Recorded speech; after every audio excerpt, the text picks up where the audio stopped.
And it's Friday morning. We're going to read Acts 7:17 through 29. But as the time of the promise drew near, which God had granted to Abraham, the people increased and multiplied in Egypt, until there arose over Egypt another king who did not know Joseph. He dealt shrewdly with our race and forced our fathers to expose their infants, so that they would not be kept alive. At this time Moses was born, and he was beautiful in God's sight. And he was brought up for 3 months in his father's house.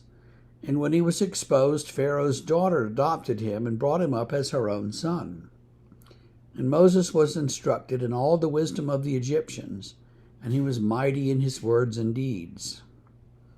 When he was 40 years old, it came into his heart to visit his brothers, the children of Israel. And seeing one of them being wronged, he defended the oppressed man and avenged him by striking down the Egyptian. He supposed that his brothers would understand that God was giving them salvation by his hand, but they did not understand. And on the following day he appeared to them as they were quarreling and tried to reconcile them, saying, "You are brothers, why do you wrong each other?" But the man who was wronging his neighbor thrust him aside, saying, "Who made you a ruler and a judge over us? Do you want to kill me as you killed the Egyptian yesterday?" At this retort, Moses fled and became an exile in the land of Midian, where he became a father to 2 sons. So this is more of a story of Moses. Pharaoh required that all Hebrew boy children be put out and left to die, exposed to the elements. And so Moses' mother put him in a basket, but she sort of sailed him out into the river just when Pharaoh's daughter showed up to bathe in the water.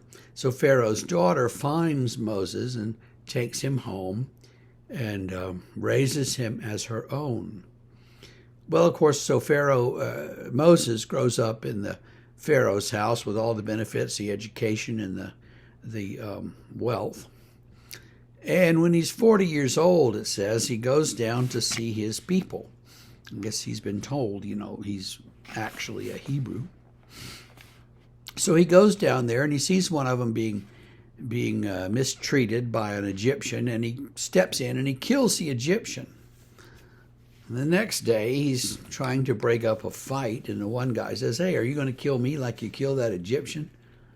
And terrified because the thing is known, Moses runs away into Midian, which is over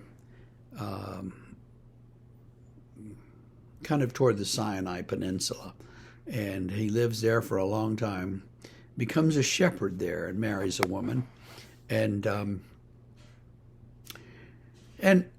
lives his life, no problem.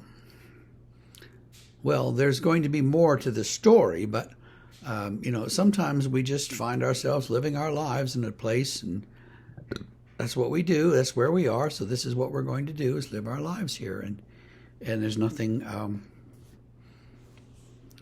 to be done. There's no reason to be sitting in one place wishing you were somewhere else. It's just, all that does is make you miserable. So Moses is in Midian in the wilderness, taking care of sheep, and I think he was fairly happy. He had, as it said, he had 2 sons, and all is well until God comes along and gets his attention. But that will be tomorrow's story. Have a great day.